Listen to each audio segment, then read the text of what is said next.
Copel é o assunto desse vídeo, nós vamos entender se realmente a Copel pode disparar, e existe essa possibilidade. Vamos falar da privatização da Copel, vamos falar do fato relevante que ela enviou ontem, que pode inclusive mexer com as ações já no curto prazo. Vamos falar dos dividendos da Copel. Bem-vindo ao canal Top Ações. Deixa o like no vídeo, é sempre muito importante seu like, considere também se inscrever no canal, tá? Então, primeiro, falando do fato relevante da Copel, ela diz aqui sobre a reforma do estatuto da empresa, fala da transformação, incorporação, migração para o novo mercado, pós-1 limitação do poder de voto e golden share. Só que tem uma série de insights para a gente ficar pensando, alguns de curto prazo, alguns de longo prazo, ruídos, algumas indefinições que podem surgir por conta política, infelizmente. Eu vou falar tudo nesse vídeo, tá? Então vamos começar aqui com a proposta do reforma da Copel de modo a permitir que o processo de transformação da companhia em sociedade com capital disperso e sem acionista controlador. Então esse aqui é um dos objetivos, né? A proposta sujeita a determinadas condições, ingresso da Copel e efetiva listagem de suas ações no novo mercado. Migração ao novo mercado é um dos fatos importantes e já pode trazer uma oscilação, pode mexer já com as ações já no próximo dia útil, tá? Então, a migração aqui para o novo mercado, a conversão vai ser mandatória para todas as ações preferenciais de classe A ou B em ações ordinárias, na proporção de uma ação preferencial para uma ação ordinária. Então, quem tem CPL 6 vai virar CPL 3, quem tem CPL 11 vão virar ações da CPLE3, quem tem CPLE5 vai virar ações da CPLE3. Todo mundo vai virar CPLE3. E aí a gente vai refletir um pouco. Primeiro esse ponto, depois a gente vê os outros. Tem muita coisa importante aqui. Inclusive, o quanto importante é a privatização para a Copel, tá? Então nós temos aqui, vamos falar as principais, né? Sem contar as 5, temos a 11, a 6 e a 3. E aí hoje a gente olha aqui no Dividend Yield. Vamos bater o cara no Dividend Yield. Pá! Então até aqui, ó. Dividend yield muito igual. Então parece que o mercado nesse momento quis nivelar as ações pelo dividend yield, né? E isso vai ter uma implicação porque todas elas vão pagar dividendos iguais, né? Quando for aqui nivelado todas numa ação única, obviamente, né? Então fica a dúvida, será que o mercado vai querer precificar para a CPLE 3 ou para a CPLE 6? Vai tentar fazer esse ajuste para qual? Na minha opinião, eu acho que o mercado vai subir mais as 3 para ficar mais próximo das 6. Primeiro que não é um fato totalmente concreto, isso vai ter que ser aprovado, vai realmente migrar, vai realmente privatizar e tudo mais. Não é 100% garantido, mas o mercado tenta precificar um pouco disso. Então, na minha opinião, é que vai tentar nivelar um pouco aqui a 3 para caminho das 6. Até porque essas notícias estão indo para um rumo positivo, não tem um porquê a CPLE6 cair. Mas enfim, não pode descartar isso. Mas vamos precificar então que vá todo mundo procurar aqui o preço da CPLE6. Né? Então, 7,70 aqui seria o alvo teórico, nada garantido que vá causar uma oscilação realmente assim, até porque o mercado não precifica nunca 100%. CPL11 ela tem aqui 5 ações dentro, 4 PNs e uma ON. Na verdade, então, que ela não é 11, ela é esse conjuntinho que agora vai virar o quê? 5 ONs, né? E como eu tô falando aqui que teoricamente as ONs vão buscar o preço da 6, então vamos fazer aqui 7,70 vezes 5, deveria valer então 38,50, uma alta de 2%, que não é garantida nenhuma que vai acontecer.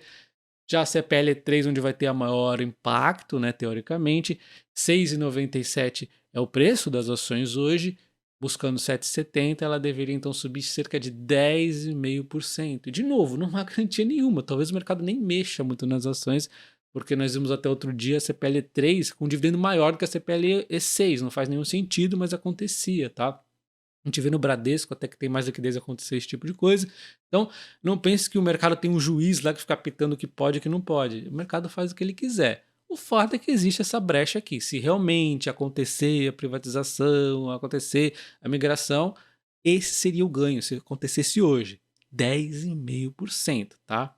Ou na verdade, a 6 cair, né? As duas têm que entrar num consenso aí. O fato é que ia subir porque privatização ia ser boa, né? E continuando no fato relevante aqui da Copel, a gente já começa com o primeiro ruído, que nós temos aqui a criação da limitação para que nenhum acionista ou grupo de acionistas venha exercer votos correspondentes a mais de 10% do total de votos conferido pelas ações com direito a voto a cada deliberação. Então o que acontece? É aquela questão da Eletrobras, que o governo tá bravo com ela, né? Porque a privatização foi acordada exatamente nesse molde aqui, onde, independente de quanto você tenha de ação, você não pode votar mais de 10%. E aí o governo tem arredondando 40% e ele quer votar 40%. Só que isso seria uma privatização meio que fake, né? Porque ele ia votar 10% e ele estava quase aí próximo de tomar todas as decisões possíveis, né? Não faria tanto sentido privatizar nessa forma. Então foi feito essa privatização com essa limitação de 10%, porque empresas privadas são muito melhores geridas. Nenhum governo público vai conseguir gerir tão bem quanto as privadas e quanto mais populista o governo, maior o risco. Essa é a verdade. A gente viu o candidato que perdeu lá para o Estado, olha o que ele estava falando. Não tem, é inadmissível, né? Então, existe sempre esse risco. E com esse 10%, o risco fica amplamente limitado. Mas, para compensar o governo, temos aqui a Golden Share, já vou falar dela, né? Tá aqui, ó. Criação e emissão da Golden Share, ação preferencial de classe especial, de titularidade do Estado do Paraná. E aí, com essa Golden Share, o governo ele pode dizer para onde seguir as diretrizes. Ele diz se. E com essa Golden Share, o governo consegue delimitar as diretrizes da empresa privada, ou seja, ele não deixa o negócio sair do controle. Se o governo tem aqui um plano, por exemplo, de distribuição de energia, atingir não sei o que, nananã, o governo tem essa Golden Share para falar: opa, peraí, o Copel privada, você está fazendo o investimento errado, era para você investir nesse negócio aqui porque o combinado não sai caro. Da mesma forma que o limite de 10% dos votos faz com que, se entrar um governo maluco aí que quer que a Copel invista, não sei, em telecom de novo e abandone a distribuição e não sei o quê, não pode, o governo não vai conseguir fazer isso, porque tem limitação de 10%. E aí não vai conseguir mais votos para entortar o caminho da empresa, né? Então, é importante isso aqui, limita o poder do Estado, mas ao mesmo tempo dá algo a deixar para falar: opa, peraí, vamos. A Copel é uma empresa importante, não vamos deixar esses caras bagunçar também aí, né? Tem que seguir uma diretriz aqui, padrão, pelo menos combinada aqui. Então é basicamente isso. Não é complicado, não é ruim para o Estado, porque o Estado vai ter mais de 10% de ações, ou seja, vai ganhar bastante dividendos. Quanto melhor para a empresa, melhor para o governo. Na Eletrobras, o governo tem 40% aproximadamente das ações, ele ganha dividendo pra caramba, só que ele não pode meter o B dele para falar que a Eletrobras agora vai seguir o sistema de cotas que quase destruiu a empresa. E não resolveu nada no custo de energia, porque o mercado se autorregula rápido. Então, assim, só serviu para prejudicar a Eletrobras. Então, é muito importante esse tipo de privatização aqui. Não tem como pensar de outra forma que não for essa. Bom, então no resto do fato relevante, eles falam aqui da alteração do capital autorizado, explicam que a criação da Golden Share, falam as regras aqui e tudo mais, a transformação da corporação, falam do Build, né, o processo aí da privatização, qual vai ser o preço por ação, depois vai ser determinado no Build exatamente. Enfim, aí são os processos aqui que vamos poder entrar em mais detalhes mais futuramente quando tiver mais claro. Mas o que a gente entendeu aqui é o quê? Nós temos aqui uma disparidade de preço entre a 6 e a 3, isso não vai acontecer, vai ter que juntar quando a coisa for aprovada, e quanto que o mercado vai precificar disso, fica aí para o senhor mercado decidir, né? A mesma coisa a 11 também.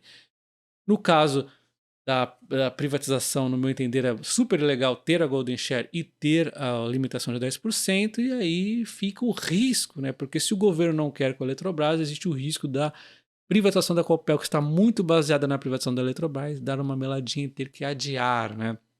Seria ruim privatizar sem essa limitação? Não seria ruim, ainda assim seria ótimo para a Copel, mas não teria todo esse crescimento que ela vem fazendo, que precisa continuar, ficaria um pouco comprometido, porque não é tão fácil a gente ir espremendo os cursos ali quando a empresa é estatal. Já espremeu bastante, agora já começa a ficar mais apertado. A gente vê até a empresa já com um pouco mais de dificuldade de levar isso adiante, mas sim, vai ser uma empresa excelente, com o governo podendo meter o B dele e bagunçar as coisas. Falando de um ponto adicional à privatização da Copel, que é muito importante, além dessa questão da privatização ser importante para a eficiência da empresa e tudo mais, temos aqui as geradoras dela. Uma capacidade total da Copel hoje é de 6,966, tá? uma capacidade bastante grande, mas ela está concentrada aqui em 3 usinas hidrelétricas que são 100% da Copel, e que a concessão de uma delas, por exemplo, está ali, ó, acabando em 2024. É a Foz do Areia, ela é gigante, 1,676, é a maior geradora dela. Temos mais duas aqui, Segredo e Salto Caxias, que aí termina em 2032, 2033, está um pouquinho longe, mas mesmo assim são muito relevantes também, né?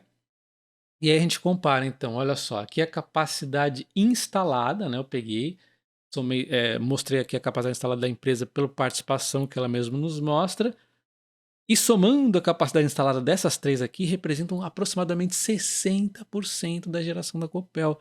Então, 60% da geração da Copel, com a privatização, teria renovação por 30 anos. Você nem ia lembrar mais dessa questão de findar essas geradoras da Copel. Então, 60% da receita da Copel em geração estaria estendida por 30 anos. A Foz do Areia ia terminar em 30 anos e as outras iam terminar em mais de 30 anos, que já vão somados aqui os 30 anos. Né? Então, nunca mais a gente ia pensar em finalização de prazos aqui, de concessões da Copel Geração, porque as outras que ela tem aqui, ela avançou muito recentemente nesse processo de imigração dela, ela vendeu a Telecom, entrou aqui em eólicas, também são concessões longas, tem concessão aqui de 30 e mais anos aí para lá frente, então os outros 40% também são longos, a grande maioria, então assim, geração a gente vai ficar tranquilinho, quem tiver a Copel depois da privatização, não vai se preocupar mais com a geração em termos de concessão, mas ser uma tranquilidade absoluta.